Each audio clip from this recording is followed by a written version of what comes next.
Ora viva, muito boa noite e seja bem-vindo ao FTV Debate, hoje 30 de abril, de 2025. Caro telespectador, entramos à sua tela sem pedir licença para lhe proporcionar o melhor do debate com os melhores painelistas a nível nacional. Para já, permita-me saudar, começando mesmo do meu lado esquerdo, muito boa noite, Dr. Muxanga, seja bem-vindo ao FTV Debate.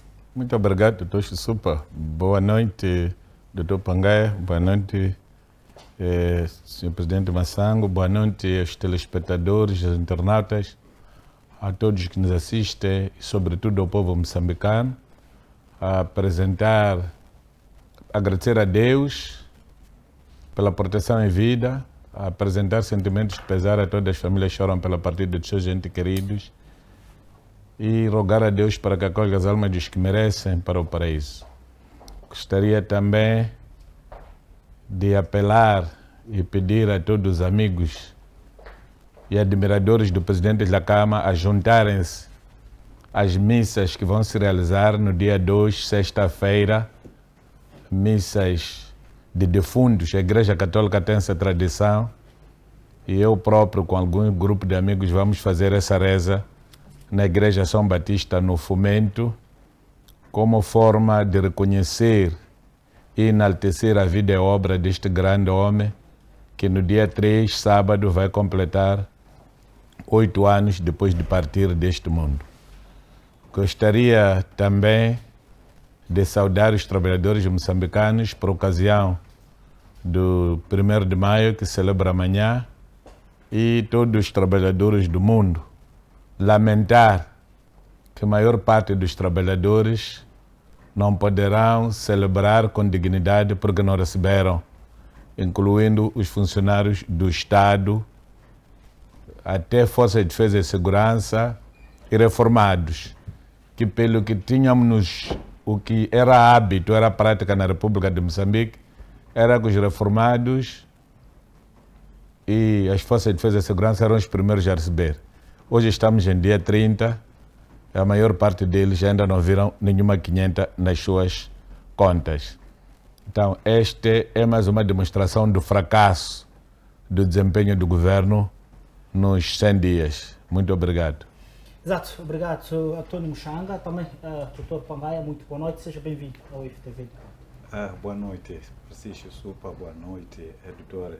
Antônio Muxanga, boa noite, Presidente Massango, boa noite, telespectadores. Vamos, por cerca de 1h30, podermos partilhar aquilo que é a conjuntura nacional, dando a nossa contribuição para a construção deste país. Exato, algum ponto prévio? Sim, o ponto prévio que eu tenho é, primeiro, tenho falado da visita que o Presidente da República fez à província de Tete, particularmente para o distrito de Moatize. Eu estava à espera de algumas medidas que o Presidente da República iria anunciar para os munícipes da cidade de Moatize no concernente à questão da poluição que está a desgraçar aquela população. Para além da poluição, tem outro conflito dos oleiros e camponeses que foram usurpados as suas terras, que estão de costas viradas com as mineradoras, assim como com o próprio governo. Eu esperava que o Presidente da República ele pudesse dar algum sossego, algum pronunciamento sobre esse cenário, mas infelizmente não tocou nenhum desses assuntos. É grave, tendo em conta que a poluição está a matar na província de Tete. Vimos no princípio deste ano os números de pessoas que morreram de tuberculose anunciados pelo setor da saúde naquela província foram, de certa maneira, exorbitantes. Então, não ficou bem o Presidente da República ter chegado ali, não anunciar algumas medidas que o governo está a tomar para poder mitigar a situação de poluição. Igualmente, não falou da questão da contribuição social que as mineradoras deveriam estar a dar na cidade de Moatize, onde elas estão instaladas. Na cidade de Moatize temos problemas graves de abastecimento de água. A água pura simplesmente circunscreve apenas na direção do município e na administração. Nos bairros não existe água. Não há ruas nos bairros em condições. As vias de acesso não existem. E não sei dizer qual é o parecer do Presidente da República em relação ao desempenho do presidente do município de Moatize, o Sr. Portimão. O Sr. Portimão tem estado a renovar vários mandatos ali, mas naquilo que ele faz para a própria população não conseguimos ver. Não conseguimos ver a situação das vias de acesso, a questão das escolas, a intervenção dele relativamente à vida da cidade. Apesar dele ter muitos contribuintes naquele município, que são as mineradoras que estão a trabalhar ali. Mas ele, em nenhum momento, ele está a trazer um desempenho aceitável na melhoria de qualidade de vida dos municípios.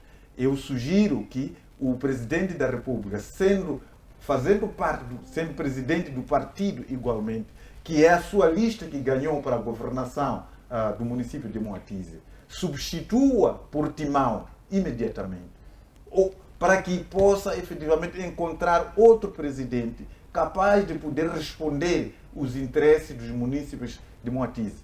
Ainda bem que a legislação não requer que se realize novas eleições.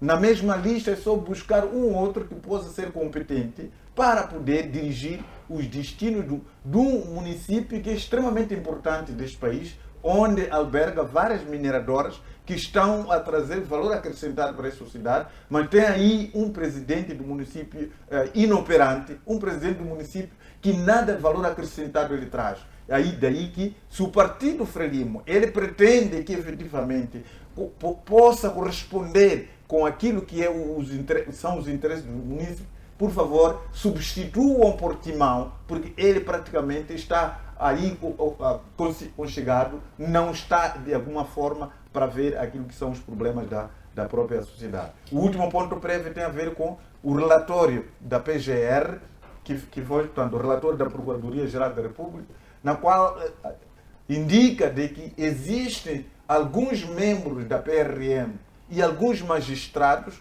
que estão implicados na situação de raptos. Mas esse relatório peca por dizer por que tem que ser alguns.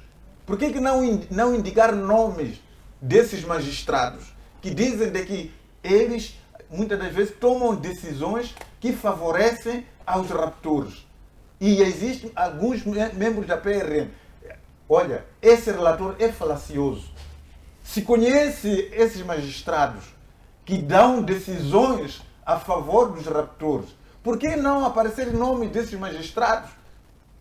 Por que não aparecer nome desses membros da PRM? Porque aqui há uma indicação clara. Traz um relatório de alguns membros da PRM.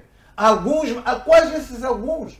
Esse país não pode funcionar numa situação dessa, de tornar público um relatório desta natureza para uma situação que apoquenta a sociedade inteira. Várias famílias acabaram, portanto, abandonando o país. Maioritariamente, parte deles são empresários, que o país neste momento está a ter muito desempregado, porque os empresários estão a fugir dessa situação de rapto. Mas aparece hoje a PGR a dizer que conhece alguns magistrados que tomam decisões a favor deles e não diz quem são.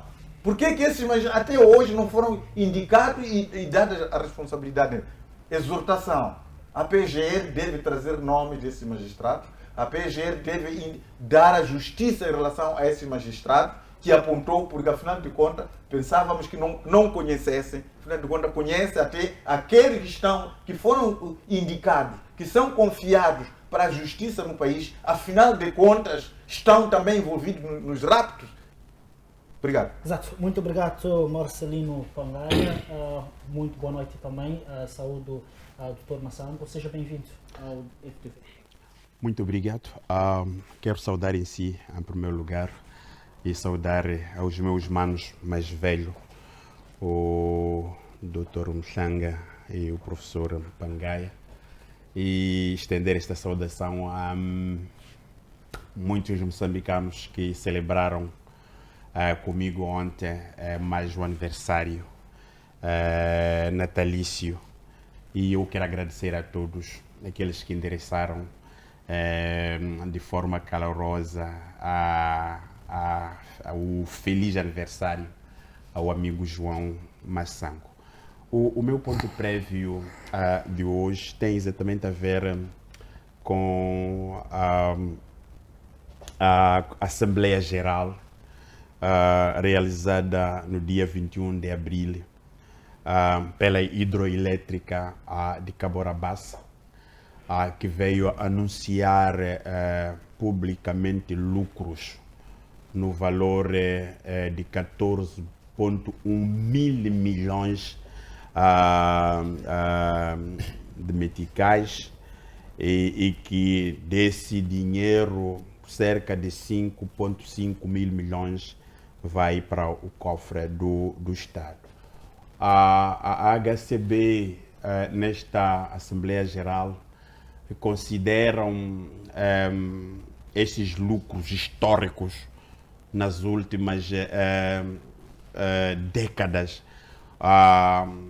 da nossa independência.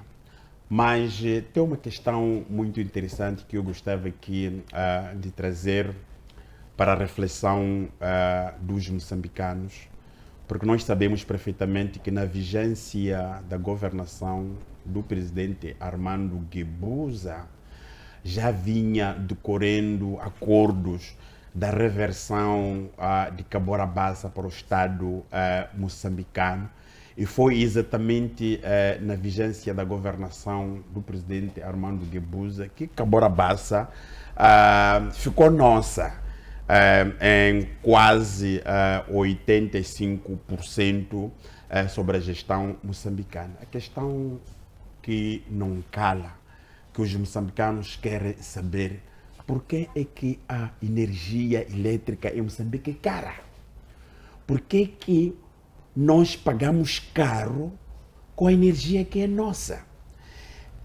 Por que que em Moçambique a população moçambicana que usam a energia elétrica, todos estão desconfortados pelos preços praticados pela EDM, quando Cabora Bassa é nossa? Eu gostava de trazer esta reflexão, porque nós sabemos perfeitamente que nos últimos tempos a HCB, ou a hidroelétrica de Cabora Bassa, fornece a energia para a África do Sul. Nós não sabemos quando é que a África do Sul paga ao Estado moçambicano. Fornece energia para Zimbábue, fornece energia para Malawi, fornece energia para Zâmbia, independentemente desses países terem as suas hidroelétricas, mas nós tomamos conhecimento e há neste exato momento estudo da existência de mais países que querem também comprar energia na nossa hidroelétrica de Cabora Bassa. Eu preciso trazer este ponto prévio como reflexão bastante profunda, porque hoje em dia alguém com 100 meticais comprou energia de manhã, não é? À tardinha já não tem quilowatts. Nós sabemos perfeitamente que ontem nós poderíamos comprar energia de 100 meticais. Podíamos ficar uma semana, 2 semanas. Hoje não é possível você comprar energia de 500 meticais, ficar uma semana, ficar 2 semanas. Mas nós tomamos conhecimento e sabemos que na África do Sul, na África do Sul, que é o maior importador deste recurso energético nosso, que é a energia de Cabora Bassa, não há nada que fazem na África do Sul que não usam energia. Para cozinhar é energia, para engomar é energia. A África do Sul, os cidadãos sul-africanos usam energia para tudo. Nós, em Moçambique, só usamos energia apenas para a iluminação. Estão aqui esses lucros. Esses lucros, a quem que de facto vai beneficiar? Estamos a falar de 14,1 mil milhões. É esse dinheiro que ousaram trazer a ribalta para o nosso conhecimento. E essa problemática toda que o colega do painel, o Dr. Mhlanga, levantou sobre os trabalhadores quando nós nos aproximássemos no dia 1 de maio. Mas nós sabemos perfeitamente que todo esse alvoroço que o país tem, esta pobreza que nós temos, se esta barragem estivesse, por exemplo, em Portugal, nós iríamos saber que a economia portuguesa sobe exatamente por causa daquela barragem. Temos barragem, temos os recursos minerais, temos gás, não é de Pande e de Rovuma, que está sendo bombeado, mas em termos de lucros, nós como país exatamente. Então eu queria trazer este ponto prévio para a reflexão do presidente Chapo nestes 100 dias da sua governação, porque nós ouvimos o relatório. O relatório não coloca esses problemas que o cidadão, nosso cidadão moçambicano, de facto tem trazido por conta da especulação. A EDM especula a energia para os moçambicanos. E nós, como cidadão, precisamos de facto de refletir com muita profundeza quando uma empresa deste numa assembleia diz que conseguiu arrecadar não é os lucros históricos, mas o seu povo que tem a própria barragem paga muito caro a energia. Muito obrigado. Exato, muito obrigado, João Massango, e assim também, caro telespectador que acaba de sintonizar o nosso canal através da TNT Posição 17 e também do YouTube FTV Live. Para já vamos às principais principais tópicos que vamos aqui trazer à mesa de debate, que é a questão de 100 dias de governação de Daniel Chapo, e também vamos falar aqui um pouco neste tema, a questão da corrupção na LAM. Afinal, foi tocado na apresentação do relatório dos 100 dias de governação. E no segundo bloco nós vamos falar também da questão da situação da CTA, da Confederação das Associações Econômicas, que, aliás, é o Agostinho Vuma que contraria a decisão do tribunal a favor da candidatura de Álvaro Massingue. A candidatura esta que está para a presidência da CTA. Para já, vamos começar mesmo com o primeiro tema. Eu vou convidar António Muxanga a fazer a sua intervenção relativamente às declarações do Presidente da República, Daniel Francisco Chapo, em meio a 100 dias de governação. Como que olha para o relatório e como que avalia, em termos reais, esta governação de Daniel Chapo? Muito obrigado. Antes de meter a sua questão, gostaria de responder duas questões que os colegas colocaram, embora não é razoável responder questões. Exato. Nas questões próprias.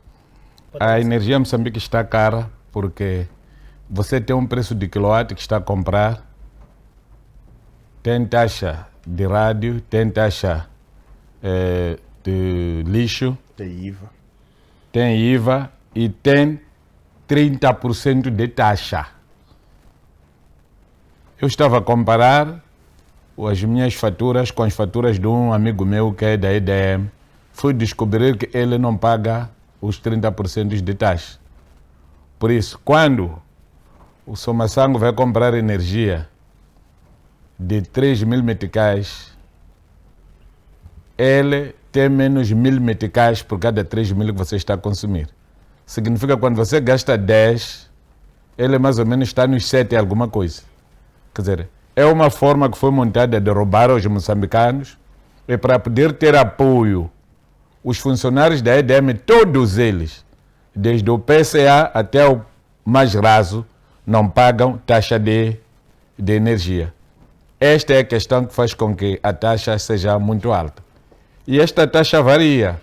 Há uma taxa que é doméstica, há uma taxa que é comercial, há uma taxa que é industrial. Então, a partir daí, vão-se avolumando os escalões. Mas também esta taxa fica agravada quando o consumo é maior. Então, são coisinhas muito preocupantes e muito graves. A minha questão é, por que sendo as escolas, os hospitais, as esquadras, os quartéis, os postos policiais, as cadeias do Estado, sendo a hidrelétrica Cora Bassa Nossa, por que até essas entidades devem pagar energia? É uma maneira que eles encontraram de facilitar o roubo de dinheiro. Aquilo que não conseguem roubar via EDM, vão buscar no Tesouro para distribuir a essas instituições, que é para pagar a energia. Quando é para essas pessoas roubarem, e ficarmos na desgraça que temos assistido. Há muitos alunos que não vão ao curso noturno porque nas escolas não há energia. Há muita gente que anda no escuro nas cadeias porque não há energia. Há muita gente com celas que até está, outra gente com deficiência de vista, porque são fechados em celas escuras, como é o caso da cela onde costuma meter polícia na Mozal, em Beliloane, onde nem tem lâmpada. Uma esquadra igual já apanhei algures em Tete, e contar é querer. Portanto, a diferença maior que nós temos com a África do Sul é que a África do Sul não cobra taxas de energia, cobra o quilowatt. Então não podemos estar ao mesmo nível. Há um roubo desenfreado praticado pela EDM por orientação do governo da República de Moçambique. Não é por causa da HCB. A HCB, desta vez, pode ficar fora desta hóstia venenosa, porque esta hóstia é quem serve ao governo através da sua mão, a cidade de Moçambique. Também o doutor Pangai aqui levantou uma questão sobre o relator do Parlamento. Hoje estava a escutar o debate, um dos deputados da Frelimo, quem falou muito em nome da Frelimo, falou muita coisa, menos o combate ao tráfico, consumo e distribuição de droga. Isso foi muito interessante. Um deputado da Zambésia estava a intervir, não mexeu a parte do tráfico e consumo de droga. Não sei porquê. Não sei se foi por... Mas não acredito que não foi por esquecimento. Então aqui vem à minha cabeça aquela história do Partido Frelimo que os fez caírem no tribunal com Cafadine Manasse, para dizer que efetivamente aqui há alguma coisa que precisa ser muito bem investigada. Porque o que a droga está a estragar neste país, até comparado, pode ser superior aos raptos. Porque a droga está a destruir a juventude. A droga está a matar nossos filhos. A droga está a tornar nossos filhos violentos, que até atacam seus queridos professores, atacam seus pais, atacam seus familiares, matam suas namoradas e alguns matam os seus filhos. A sangue frio por causa da droga. E esta questão da droga não é preocupação na intervenção do deputado que representou a Frelimo, pelo menos no discurso de hoje. Portanto, também estou a pedir que se faça reflexão em relação a esta questão. Agora, em relação ao documento do Presidente da República, eu penso que o Presidente da República está a tentar forçar, mas na verdade o que se fez nem chega a 30%. Porque não basta ter pago 5 professores para dizer que este item foi cumprido em 100%. O que nós achamos que devia-se fazer era o presidente ter pago 75% dos professores que são devidos. 75% dos funcionários de saúde que são devidos. 75% das dívidas que tem com fornecedores. 75% da fixação das reformas que tem para com guerrilheiros da RNAM. 75% de medicamento nos nossos hospitais. Eu estou a ouvir do Hospital Central agora, não há medicamento. Tive que ir fazer exames fora do hospital, porque o hospital não tem reagentes. Continua o braço de ferro entre o ministro ou o governo e o pessoal de saúde, incluindo os médicos. Constatei também que há muita juventude nos hospitais. Os médicos mais velhos não estão. Para você encontrar um médico mais velho, tem de pagar para a clínica especial.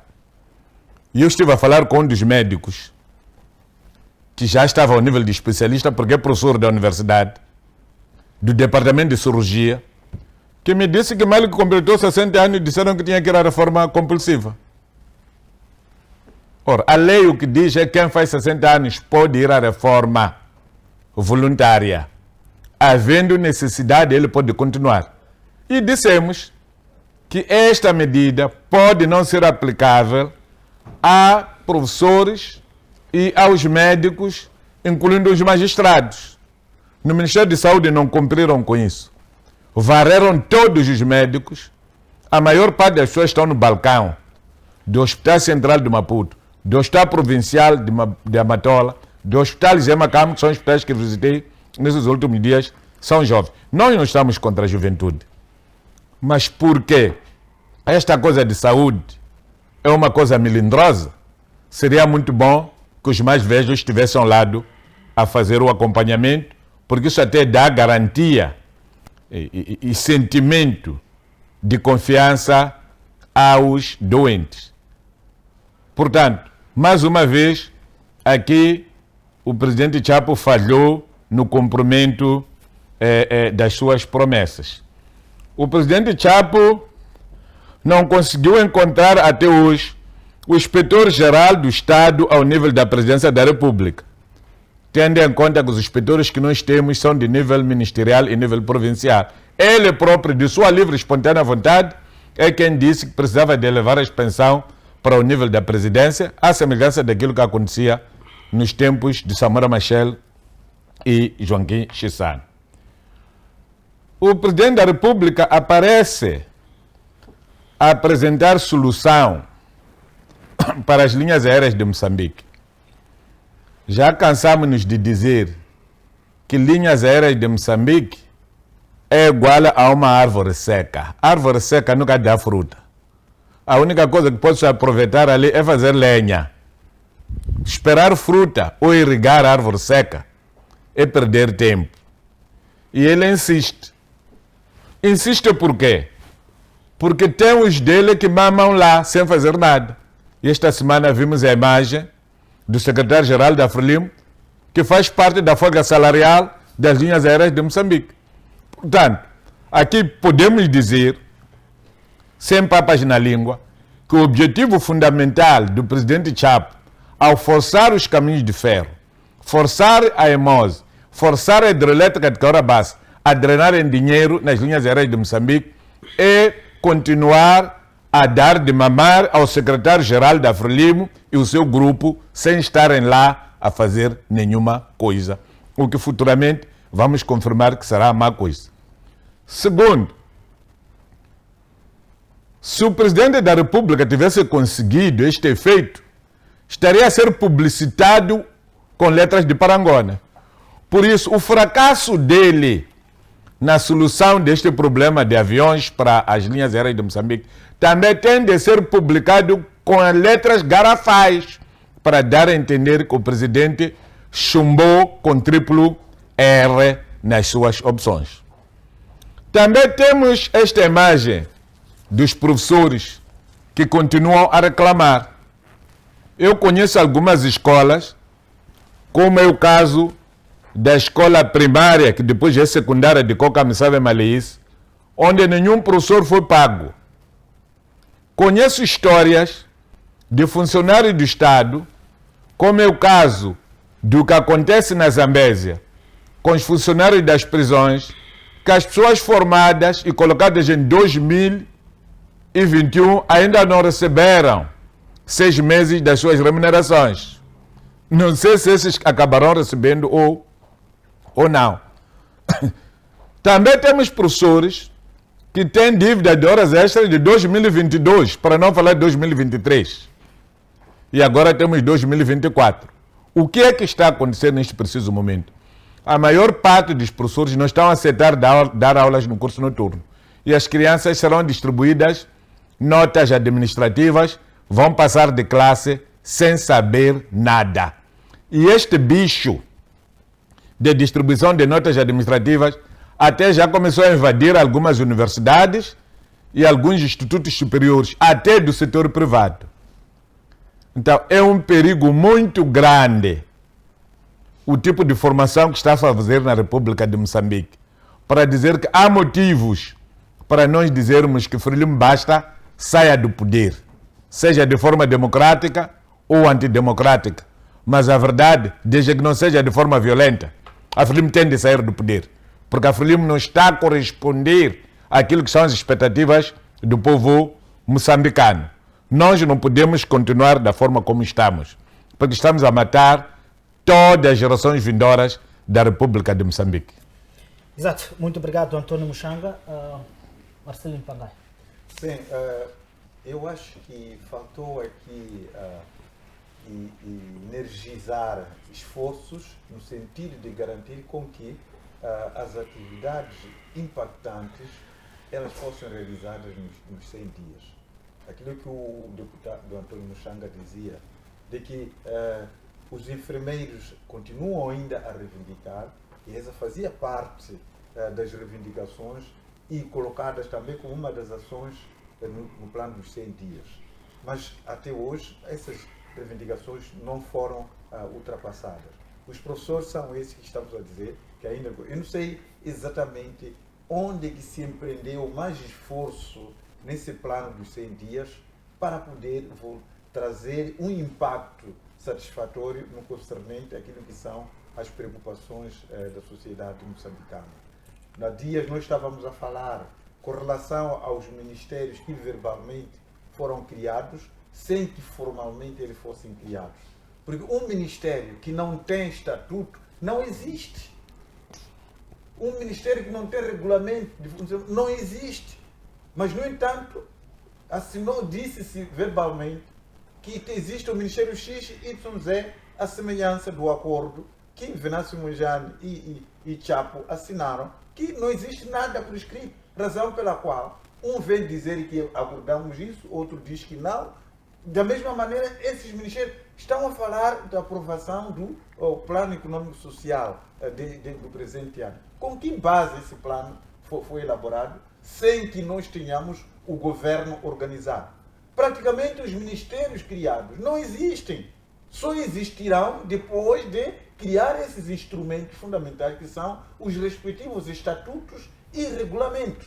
Então, nesses 100 dias, não se preocuparam durante 90 dias, aliás, durante 3 meses, para poder resolver um assunto tão importante que é este, que são instituições que vão levar a cabo as atividades que aparecem ali. Estamos já, neste caso, no 4º mês, final do 4º mês, não temos ministérios constituídos. O que pensa este governo numa situação dessa?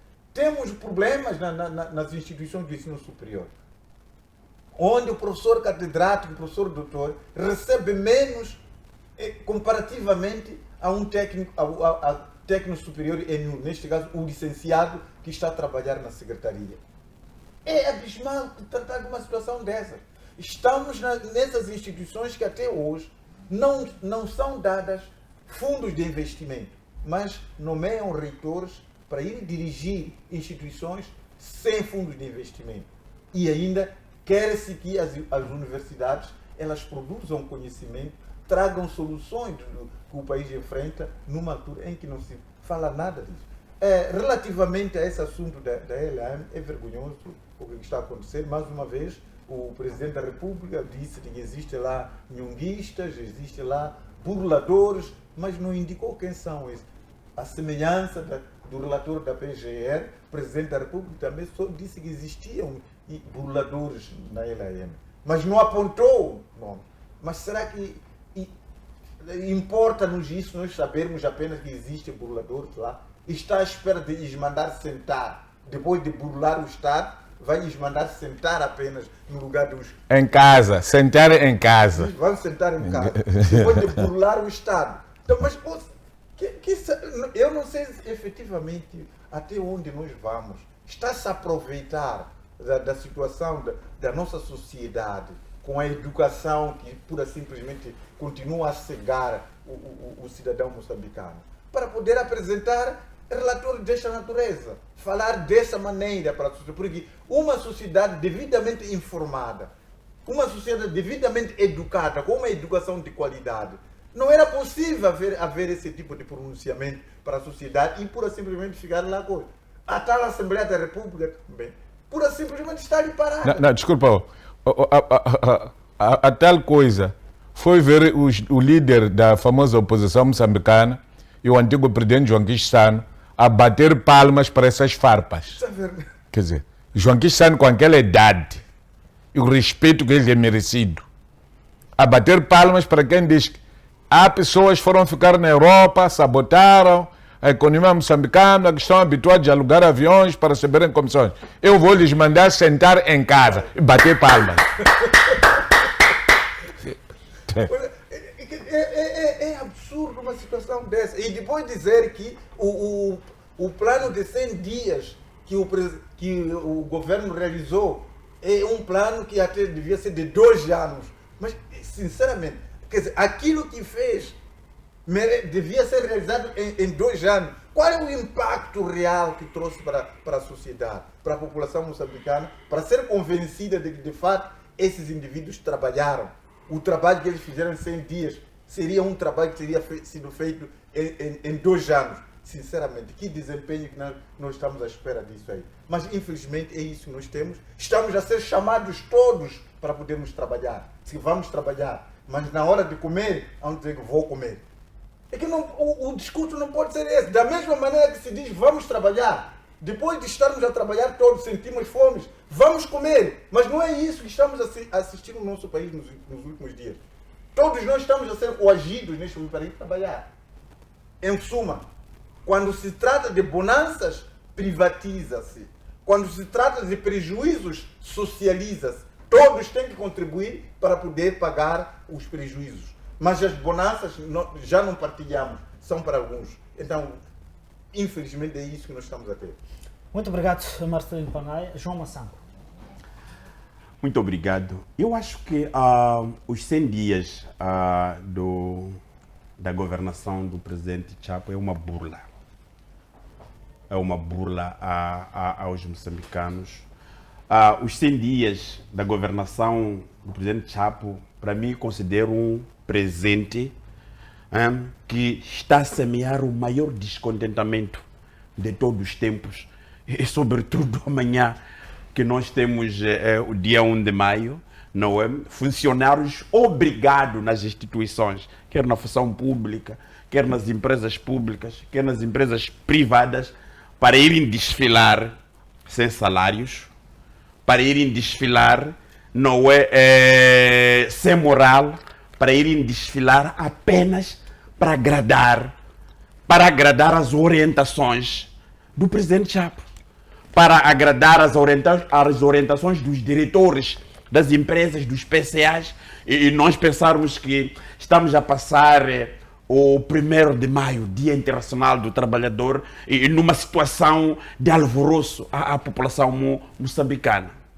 Não é? Pela primeira vez na história de Moçambique são reunidos naquela sala de conferência centenas de moçambicanos para escutarmos os 100 dias da governação, para escutarmos aquilo que foram a dinâmica do novo governo. Muita gente diz novo governo, mas eu não digo o novo governo, eu digo governo de continuidade, porque o mesmo governo são as mesmas pessoas, são as mesmas políticas e praticamente não muda nada. Se nós avaliarmos de forma minuciosa o discurso e as tais pilares que foram trazidos em todas as áreas sociais, por exemplo, como a educação, um dado que despertou uma atenção naquele dia foi o fato de dizer, olha, nós estamos a fazer de tudo na nossa governação, até elencou algumas escolas, embora não tenha citado quais são as escolas, mas o número das escolas que tiveram acesso à internet. Há algumas escolas que as crianças estão a beneficiar do lanche escolar. Naquele dia, eu vivo no meu bairro, perto da escola secundária Gruveta Massamba, perto da escola secundária de Congolote e perto da escola secundária de Zona Verde. Despertou uma atenção. Eu fui, peguei um telefone e liguei para algumas pessoas. Vocês têm internet aí? Não, não tem internet. Fui para a escola primária de Congolote, escola primária completa do 1º de maio, e escola primária de Congolote A. São as escolas que estão muito perto da minha casa. Santa Maria. E Santa Maria também. E eu perguntei, vocês têm lanche escolar? Lanche que lanche? As crianças nunca viram o lanche escolar. Queremos dizer o seguinte, são discursos populistas na voz daquele indivíduo que tem responsabilidade, porque foi lá empossado, ele de facto é o presidente da República. Pagar salários, dar horas extras aos professores, aos funcionários públicos. Não deve ser visto isto como esmola daqueles indivíduos que tudo fizeram para poderem ter horas extras, duplicaram a sua forma. Está aqui o professor Pangai, na qualidade do professor.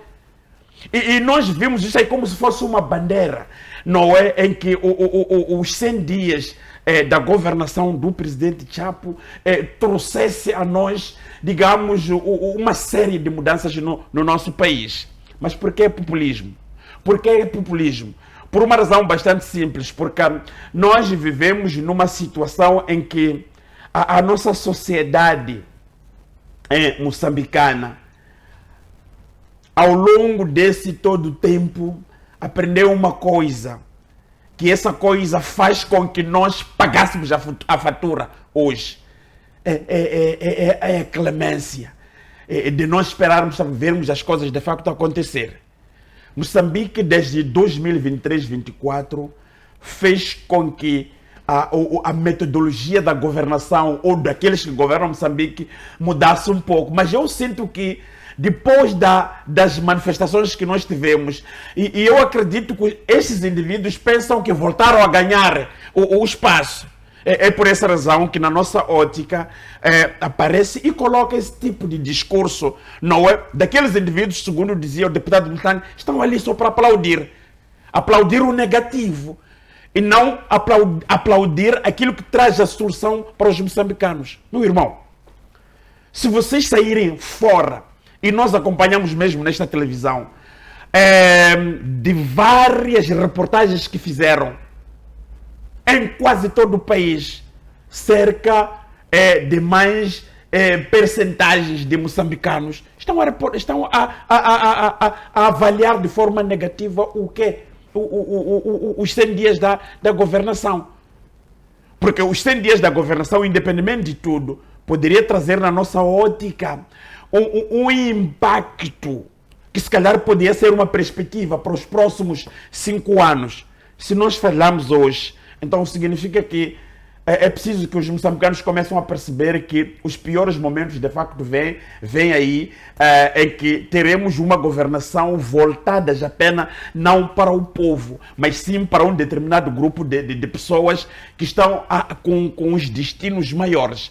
No nosso país, só para terminar a minha intervenção, se você questionar aos moçambicanos o que inquieta aos moçambicanos, vão dizer.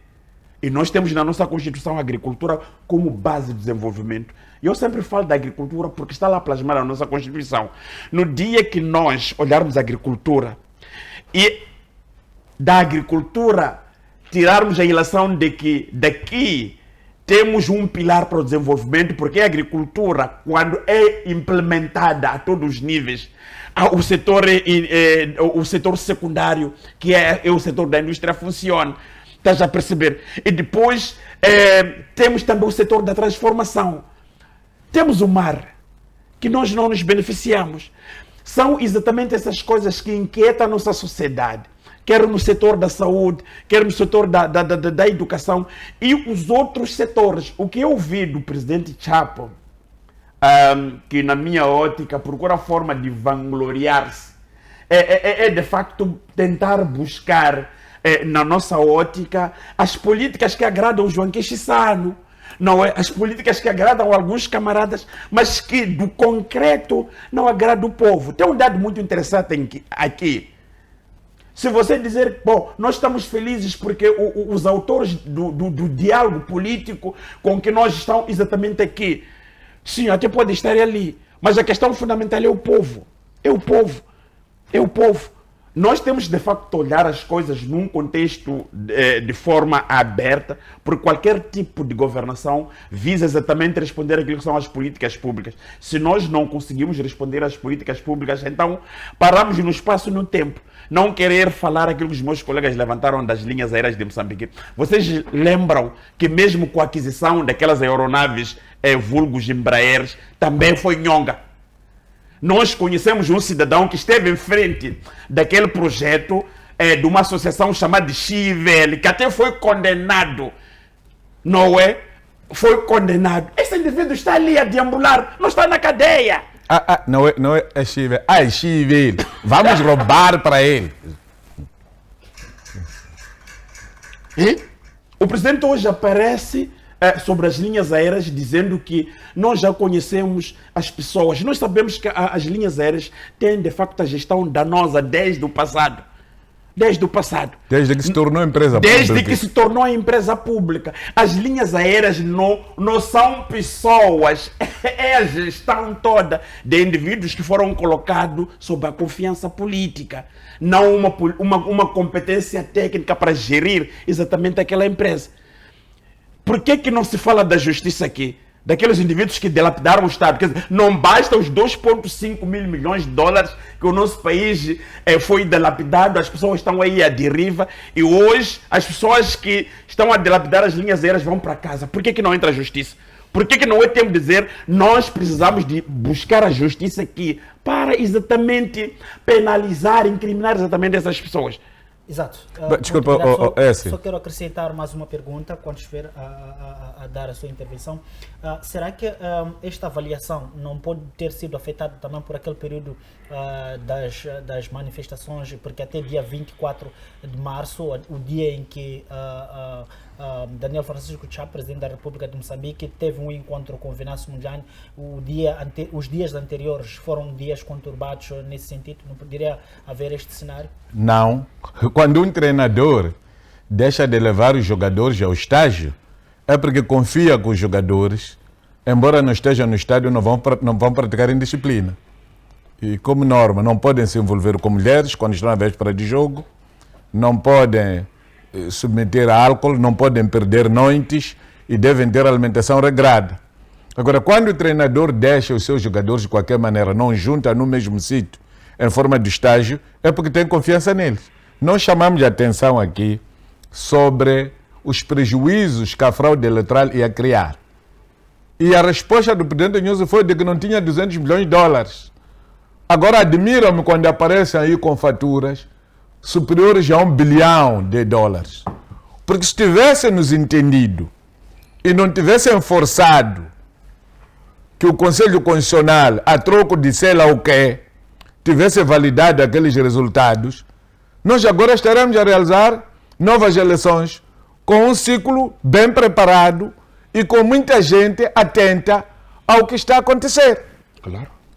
No Zaire, para as eleições poderem trazer novos resultados, a Igreja Católica teve que se empenhar. A Igreja Católica, com o apoio do Vaticano no Zaire, conseguiu ter um representante em cada mesa. Isso garantiu que a Cartas Diocesana tivesse editais de todas as mesas no Congo-Zaire. Aqui em Moçambique nunca ouvi isso. Se calhar à custa de tal camarão ou tal nhunguismo. Os europeus, quando chegam aqui, até alguns faziam de europeus, são daqui. Há um aí que morreu em Vilanculo, até foi enterrado em Vilanculo. Eu sabia que era europeu. Foi descobrir no dia da morte dele que afinal está aqui há muito tempo aqui. Não é europeu nenhum. Só teve a sorte de nascer na Europa. Então, nós não podemos ser chamados aqui a assumir a ideia de que as eleições, o desenvolvimento do país foi travado por Venâncio. Não. Não é Venâncio que travou nada. Porque não foi Venâncio que apelou a população para andar a rasgar armazéns. Venâncio não tem blindados. Os blindados estão ali na ponta, na Julius Nyerere. Passei de lá agora, vi. São os blindados que nós vimos arrombarem os armazéns. Para permitir que o povo entrasse e carregasse comida. Agora, por orientação de quem? Só eles é que sabem. Ora, o que eu queria dizer era o seguinte. Que durante os 100 dias, os 2 postos de abastecimento de água em Malheiro ficaram avariados. Se o presidente Sano diz que não sabe disso, então é homem de má fé. Porque ele sabe perfeitamente disso. O sistema que está próximo da escola e o sistema que está próximo do cemitério, nos Peninhanes, estão avariados. Durante os 100 dias, a população de Malheiro perdeu 2 sistemas de abastecimento de água. Durante os 100 dias, a população de Matola Rio que desde setembro recebia água distribuída gratuitamente, foi obrigado a passar a pagar água 3 meticais. E nos últimos dias é obrigado a pagar 7 meticais. E o povo disse, não estamos em condições de pagar. E o presidente do município apareceu em público a dizer que ia mandar desmontar os tanques, porque os tanques não eram dele, eram de um privado. Ora, quando era tempo de campanha, os tanques eram dele. Depois da campanha, os tanques já não são dele. A população tem que comprar uma lata de água, 7 meticais. Sabe o que são 7 meticais para o bolso do cidadão? 20 litros de água por dia. Que quantidade de água é necessária, pelo menos para uma família mínima de 5 pessoas? Da zona rural. Da zona rural. Pessoas que nunca viram nem sequer 2.500 ou 2 meticais na vida. E são obrigados hoje a terem que pagar a água porque já votaram no candidato da Frelimo. Vimos hoje na televisão greve na Matola Gar da população. A Toyota de aliás, a Coca-Cola deu uma conduta para abastecer água à população. Na conduta da FIPAG está lá um empresário a cortar tubos da FIPAG porque ele foi concessionado local para abastecer água. E a população diz que a água que está a abastecer é salubre. O governo não conseguiu resolver este problema nos 100 dias, que é uma questão tão simples. Temos forças de defesa e segurança. Os últimos polícias que andaram se envolver em confusão nas mesas, a troca de patente, até hoje nunca viram 500 daquela patente que tem. Estão a reclamar todos eles. Estão-nos a pedir dinheiro de chapa todos os dias. Estão-nos a pedir dinheiro de pão todos os dias. Para dizer que contar é querer. E depois houve aquela história de patentear o cão no caixão, que para mim continua um insulto à dignidade dos moçambicanos. Se os americanos fazem aquilo com os seus cães, é porque eles sabem valorizar os seus militares. Não é uma pessoa que não sabe dar caixão, que não sabe dar alimentação, alguém que tombou no teatro operacional, que vai saber dar bandeira ao cão e vai saber fazer caserna para o cão. Isto é um insulto demasiado à inteligência do povo moçambicano e à imagem de Deus que fez o homem à sua imagem e semelhança. A minha questão continua a ser a mesma. Será que os outros cães que assistiram àquela cerimônia, porque depois desfilaram pessoas, não desfilaram os cães que tomaram conhecimento daquela cerimônia, saberão valorizar o presidente Chapo na qualidade de comandante-chefe das Forças de Defesa e Segurança, incluindo os cães? Os cães saberão reconhecer o seu comandante-chefe? Estamos a brincar com coisas sérias. Se não temos condições para valorizar um humano, um combatente pela democracia, um antigo combatente da luta armada de libertação nacional, um miliciano que lutou por este país, não podemos ter condições para valorizar os cães. Então até posso dizer que aqui os Naparamas têm razão. Só são maus porque andam a matar pessoas. Deviam saber reivindicar os seus direitos sem matarem pessoas. Como é que o mesmo governo que não valoriza eles, que os usou para combater a Renamo, hoje dá valor aos cães? Exato, muito obrigado, Antônio Mchanga. Marcinho Pagaia, alguma reação? Sim, é o seguinte, apenas exortar aos diferentes ministérios para poderem arregaçar as mangas e tomarem as rédeas. Até então estamos a ver o Ministério de Transportes e Logística a trazer algumas novidades daquilo que está a acontecer no próprio Ministério. Significa isso que há algum trabalho que o Ministério de Transporte e Logística está a fazer, não é? Mas os outros ministérios estão em silêncio. Num primeiro momento, quem nos trouxe a rebalta essa questão da LAM foi o Ministério de Transportes e Logística, naquela altura quando denunciou o contrato sem cláusula que responsabilizasse a empresa que estava a gerir a LAM, e agora nos traz a existência desses mafiosos que estão a gerir no curso. Significa que há um trabalho que está sendo feito, algum trabalho está sendo feito nessa área. Agora eu questiono os outros ministérios. Temos o Ministério das Obras Públicas e Habitação, que agora estava-se a referir sobre essa questão da falta de água em várias zonas, onde existe até os sistemas de abastecimento de água. Nós abordamos aqui a necessidade de poder reverificar a gestão das infraestruturas de abastecimento de água que foram atribuídos, portanto, foram atribuídas aos gestores privados. O governo tem estado a construir sistemas de abastecimento de água e, por sua vez, são entregues à gestão privada. Esses gestores privados, por assim simplesmente, não se responsabilizam pela manutenção, não se responsabilizam por manter aqueles pequenos sistemas. E daí acabam, portanto, ficando a população prejudicada. E, para além de que eles cobram esse sistema de abastecimento de água.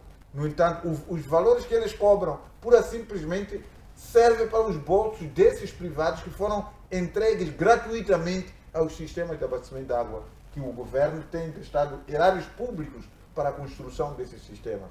E isso demos a mesma semelhança dos autocarros. É exatamente isso que está a acontecer com as infraestruturas de abastecimento de água. O governo constrói, depois de construir, faz um concurso para apurar gestores privados e os gestores privados recebem os pequenos sistemas, ficam a faturar enquanto novos, não fazem a manutenção, avariam, estragam-se e depois daí chama novamente o governo para poder vir reabilitar esses sistemas e deixar novamente a esses gestores a cobrarem dinheiro, a supiar o horário público. Então, o Ministério das Obras Públicas tem a responsabilidade de poder rever a questão da gestão delegada dos sistemas de abastecimento de água que estamos no corpo. Estamos a assistir mesmo a empresa de água da região de Maputo. Temos várias rupturas de abastecimento de água. Aquelas infraestruturas foram construídas pelo erário público. Os próprios gestores não conseguem, no mínimo, eliminar as rupturas. Vários bairros ali estão inundados da água. E aquela água, para poder chegar à cidade de Maputo, mereceu, portanto, o tratamento daquela água, através de cloro, dentre várias coisas, custou, e que cloro não é comprado também por esses gestores. O Estado tem que fornecer os produtos de tratamento da água, o Estado tem que reabilitar, aqueles estão a fazer. Qual é o valor acrescentado que esses gestores dessas infraestruturas de abastecimento de água que os entregou está a trazer? Quase nada. Então, essa é uma missão que o Ministério das Obras Públicas e Habitação deve intervir rapidamente para poder descortinar o que está a acontecer com os gestores que estão sendo oferecidos os pequenos sistemas, os sistemas de abastecimento de água. Idem ao Ministério da Saúde. O Ministério da Saúde está em silêncio. Nós denunciamos aqui relativamente aos institutos médicos de ciência de saúde.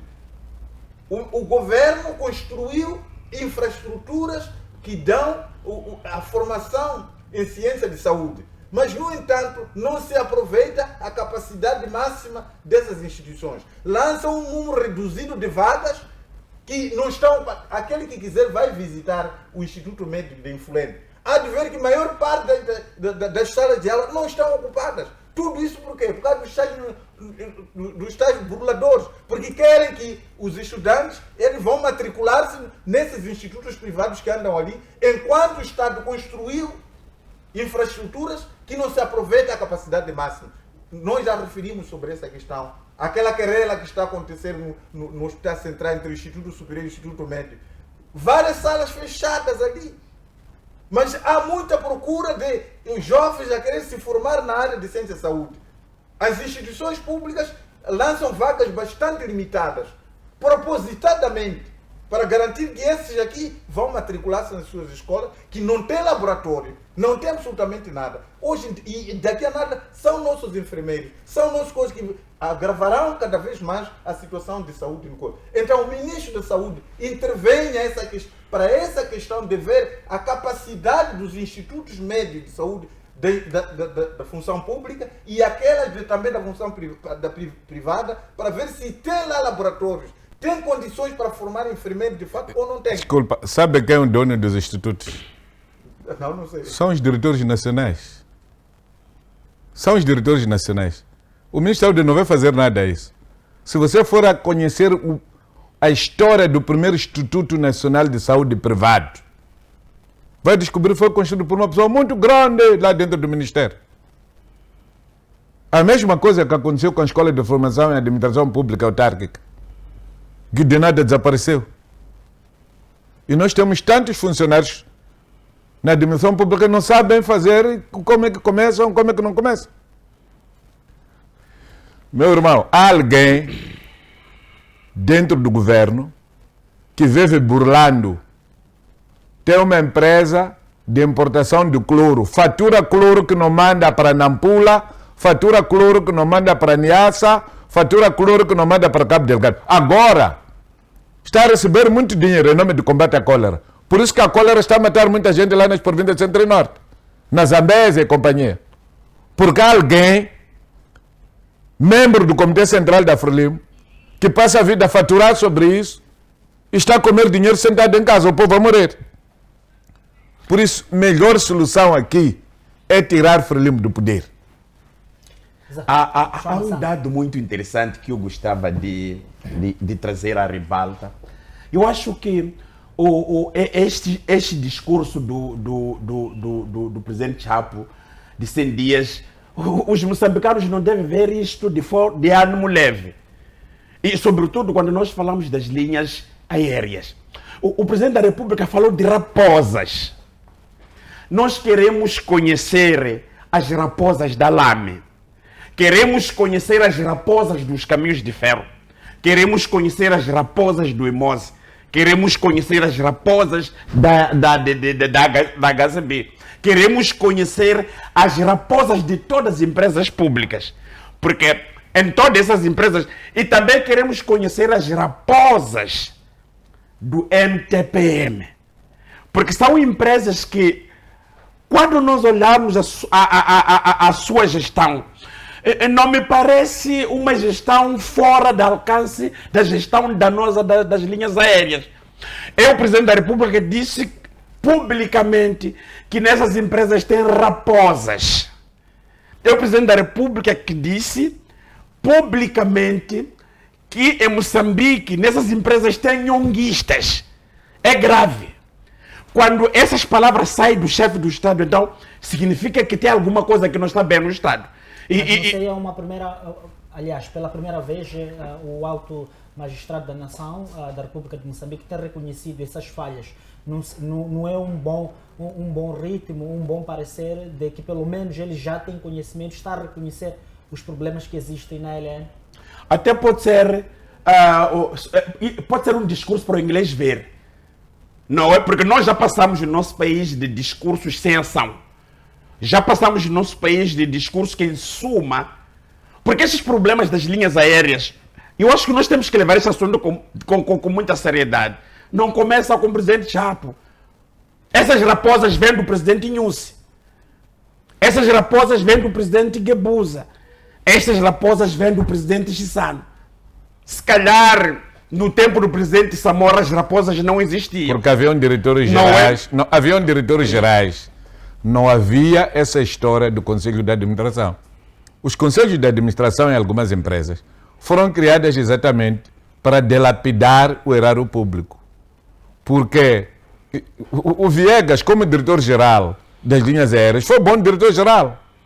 Não tinha polêmicas. Quando fica PCA, começa a haver problemas. E nunca conseguimos acertar. Será que o mesmo Viegas fundiu-se e voltou para o ventre da mãe? E foi estar do lado esquerdo, do lado direito, onde esteve na primeira encarnação.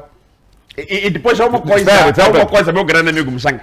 Não, conclua lá, para não perder essa coisa. Ele falou de nhonguistas nas linhas aéreas.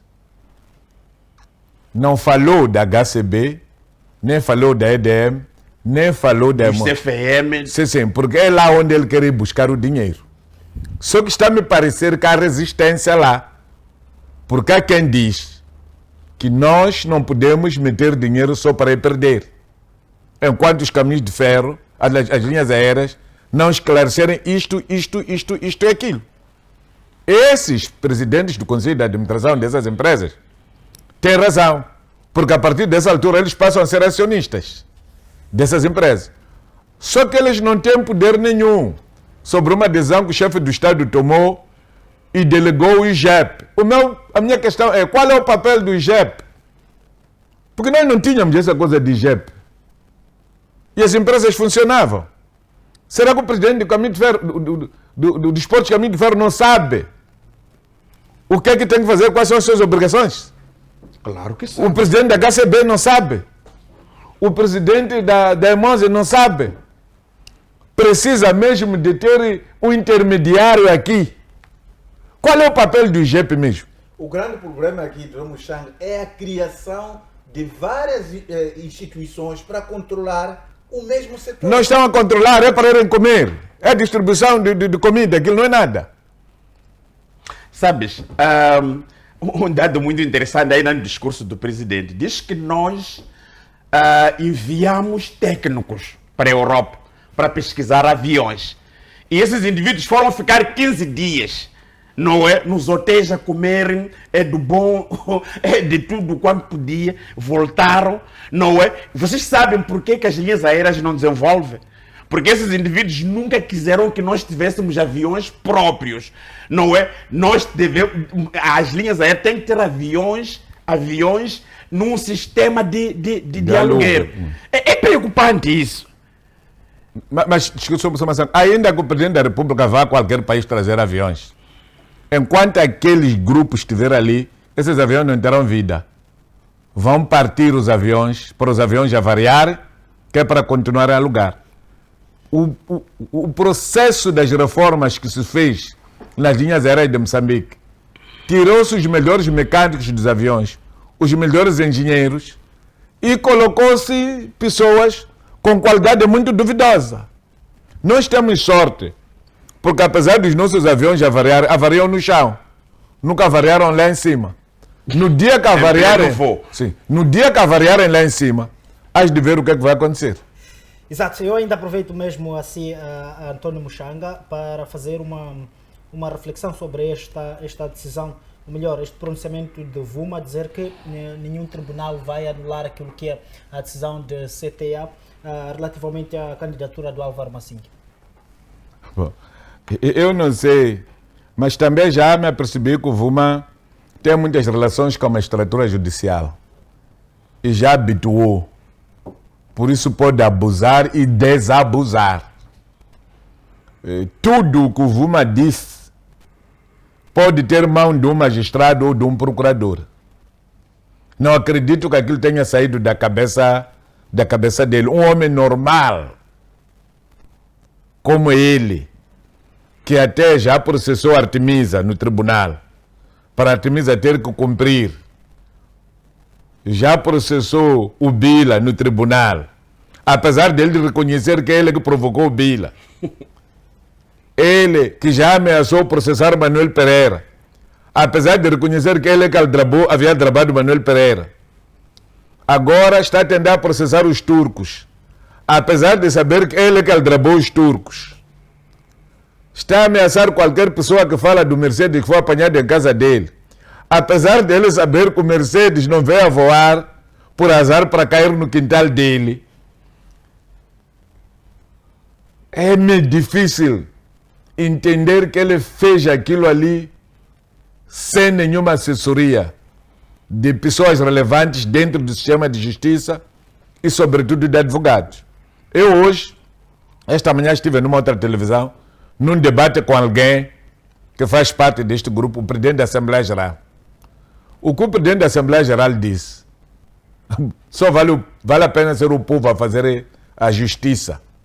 Diz ele que é presidente da Assembleia Geral, mas não sabe o que está acontecendo no Conselho Fiscal e nem sabe o que está acontecendo no Conselho Diretivo. Eu não posso ser presidente da mesa da Assembleia Geral de uma instituição que eu não conheço. Não sei quais são as competências, como é que agem, como é que fazem. E eu sou presidente da mesa da Assembleia Geral. Estou a fazer o quê? Eu preciso de entender como é que o sistema funciona. Esta é a condição sine qua non para alguém ser membro e dirigente dos órgãos sociais de qualquer instituição. Mas lá na CTA são pessoas que não sabem nada. Quem sabe tudo é o presidente do Conselho Diretivo. Também deixou-se uma coisa interessante. É que ele disse que o que o Vuma disse não é da responsabilidade do Vuma, é da responsabilidade da CTA. Significa que a CTA não reconhece a autoridade de nenhum tribunal na República de Moçambique. Aí já não respondeu com palavras próprias. Mas nós vimos o cidadão Vuma a dizer que os tribunais não eram nada. Agora o desafio aqui está lançado. Nós queremos ver se é verdade que os tribunais não são nada, segundo dizia o Machavel. Você anda a dizer que a polícia não é nada, então para lá aí, a polícia te revistar e ver onde você vai parar com essa droga que você leva no bolso, com esse teu comportamento de falta de cartão de trabalho. Para, porque você diz que a polícia não é nada. Então cabe ao tribunal demonstrar com A e B que o tribunal existe, suas decisões são de cumprimento obrigatório. O resto que está-se a contar são falácias. E eu acho que há condições para o tribunal, no seu alto critério, mandar parar as eleições na CTA e reorganizar-se melhor as eleições. Pegar o Vuma, arrumar em qualquer cela, que são tantas as celas aqui que andam no país. Até ouvi dizer que há nova esquadra que tem boas celas lá em Congolote, lá onde estava aquele primo do Venâncio Mondlane, aquele cego, e pode estar lá, já que ele quer estar numa cela um pouco... Ou pode ser juntado lá no Lingam, onde estão os mais graúdos, para que se perceba, pelo menos, que o tribunal deu gesto de dizer respeite-me, porque sou órgão de soberania, sou superior à CTA e a decisão que tomo é de cumprimento obrigatório. Obrigado. Marcelinho Pagai.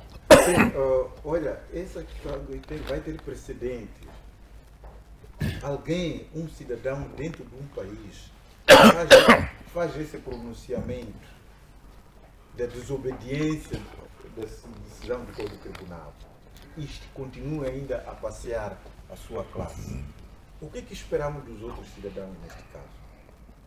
Essa prepotência do Vuma, a que vem dono, quem lhe dá poderes para ele, até este ponto, vir em público dizer que não haverá nenhum tribunal que vai lhe obrigar a poder tomar uma decisão, contrariar a decisão que ele tomou.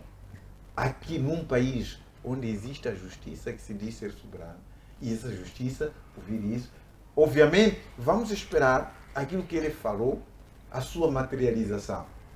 Se efetivamente os órgãos de justiça deixar o Vuma atropelar a decisão do tribunal, deve perceber que cada vez mais está perdendo a legitimidade de julgar qualquer cidadão deste país. A semelhança daquilo que está a acontecer com os jovens que aderiram às manifestações, convocadas por pessoas idôneas, logo foram pegos e encarcerados nas cadeias. Mas aqueles que convocaram tais manifestações não estão nas cadeias. Para além disso, não há ninguém que está na cadeia por ter mandado matar cidadão moçambicano. Mas neste momento a justiça acredita que está a ser injusta manter na cadeia milhares de jovens. No entanto, os promotores de tudo estão aí a passear a sua classe neste país. Então, essa é mais uma outra evidência da fraqueza que está a ocorrer neste momento no concernente à justiça que deve ser praticada neste país. Eu nunca pensei que o comandante em chefe das Forças de Defesa e Segurança não havia de ser responsabilizado pelas mortes perpetradas pelos militares da UIRI e por outros que foram comandados por este senhor. Mas tem essa prerrogativa de poder manter milhares de jovens na cadeia. Jovens esses que estavam a correr de um lado para o outro para poder alimentar os seus pais, maioritariamente idosos, que nem têm assistência social. O Instituto Nacional de Segurança Social, Ação Social, só está-se a preocupar em poder encher os seus bolsos. Onde se viu isso pagar uma mesada de 400 meticais? Quem vive hoje nessa sociedade com 400 meticais?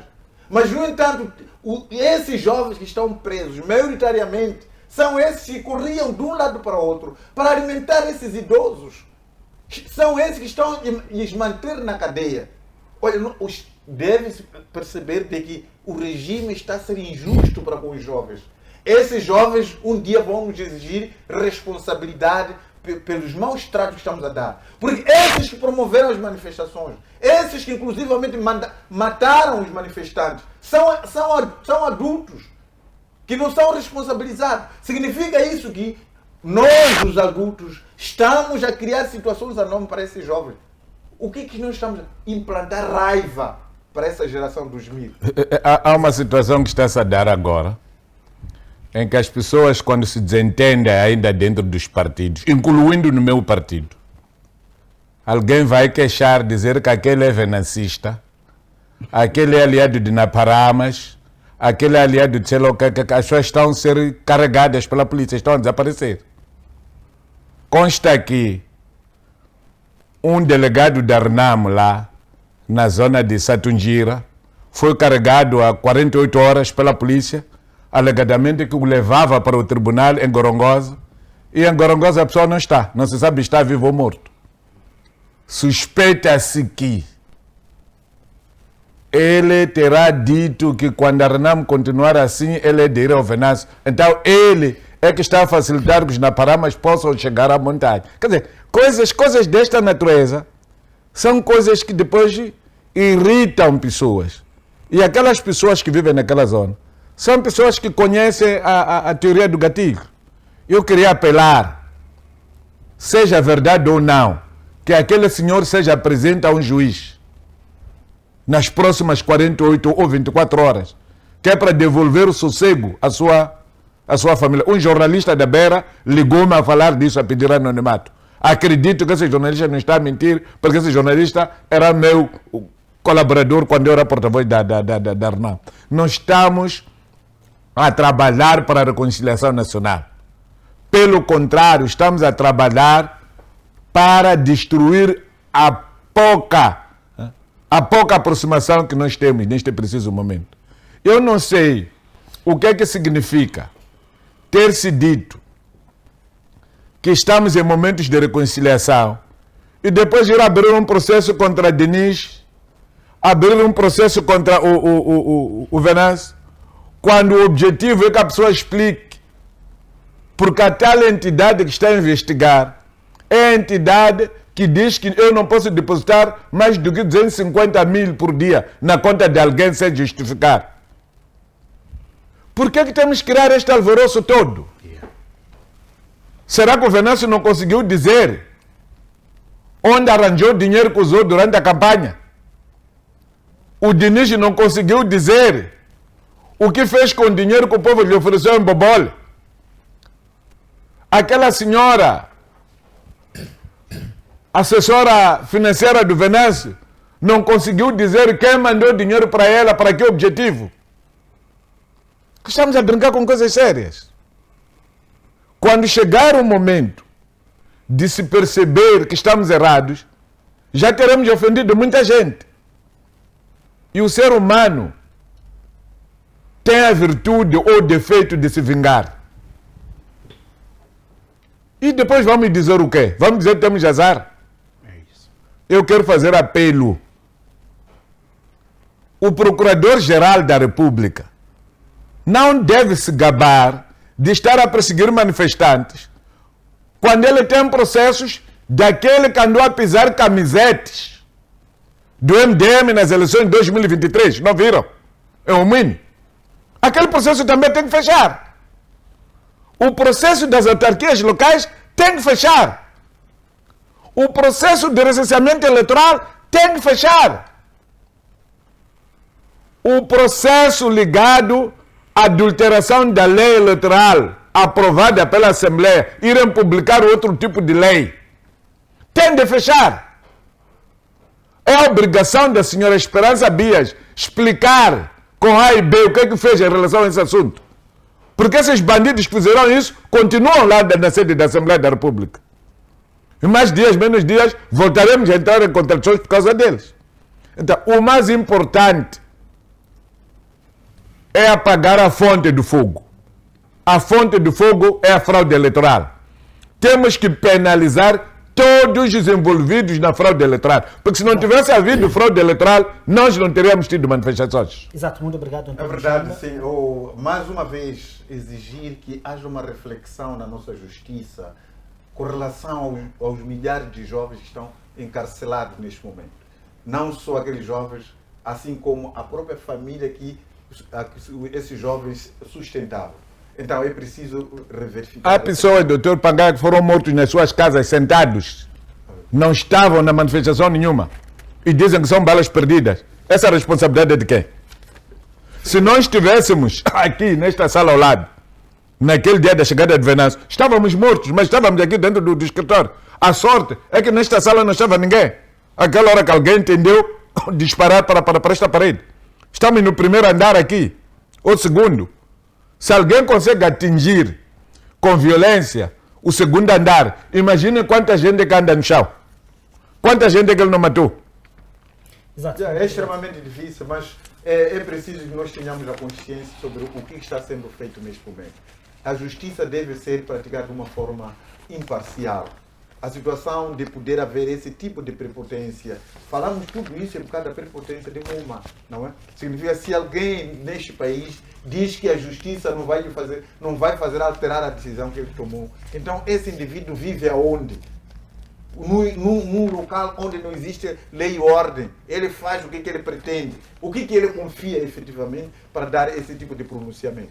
Exato, Confia a mesma coisa que a CNS, TAI e o Conselho Constitucional confiaram para validar aquelas eleições, sabiam que não foram livres, justas nem transparentes. Exato, muito obrigado. Mas, João Massango, só para terminar. Eu acho que a questão do fundo aqui, os meus colegas tentaram esmiuçar usando toda a sua a sabedoria. São eleições em Moçambique. Eu acho que nós precisamos de refletir sobre eleições em Moçambique, os modos como é que as eleições são feitas.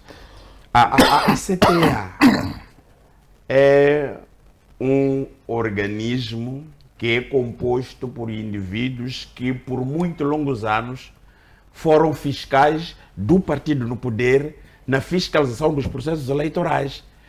Na CTA está cheio de indivíduos que, na sua maioria, participaram em várias fraudes eleitorais no nosso país, partindo da própria direção, não é? Nós todos sabemos quem é que pertence a um outro partido daquele elenco que nós conhecemos de empresários da CTA. Quem é empresário que seja de um outro partido que tem tido facilidade no nosso país? Praticamente não existe. Então, é momento de nós refletirmos, não é? A outra coisa que a mim me deixa preocupado é esta questão da independência de órgãos de soberania. Enquanto nós não termos a independência de órgãos independentes, então vamos ter os indivíduos que nunca em nenhum momento vão respeitar a posição de tribunais, vão respeitar os outros poderes que nós temos no nosso país. Por quê? Porque vivemos um cenário da ditadura, vivemos um cenário em que, numa organização da natureza do CTA, até tornar-se barulho, porque todos querem governar à força. Todos não querem entregar, todos não querem que o processo seja caminhado de forma tão simples e que apareça o verdadeiro vencedor para ser empresário número um que conduz exatamente aquele organismo numa situação, não nos moldes como nós estamos. É uma vergonha total. Mas eu olho CTA, vejo o problema das eleições no CTA e a primeira coisa que me remete, olho para as eleições gerais.